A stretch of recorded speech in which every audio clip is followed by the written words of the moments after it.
Verde y Azul, una institución que ha estado apoyando fuertemente el tema educativo en el departamento y específicamente en el municipio de Santa Cruz de Quiché, está haciendo entrega de material didáctico que va a ser utilizado por los niños y niñas, los docentes de las diferentes escuelas. Hoy se le está entregando material a 241 establecimientos educativos del municipio de Santa Cruz de Quiché.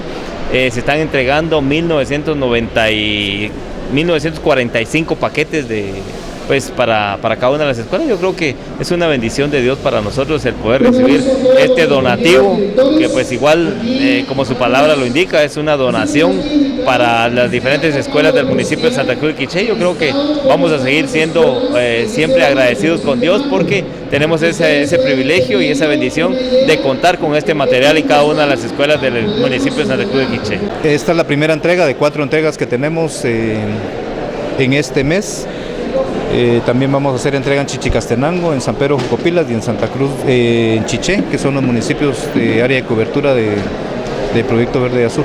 En este municipio, ¿cuántos maestros y niños estarán siendo beneficiados con este paquete escolar? Tenemos alrededor de 38,000 niños beneficiados con todo el programa.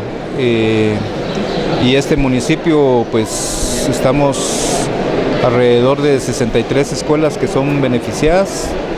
El día de hoy presentes están los directores, padres de familia. Solicitamos que vengan padres de familia para que ellos estén conscientes también del apoyo que se está brindando y es parte de la transparencia que como institución estamos manejando.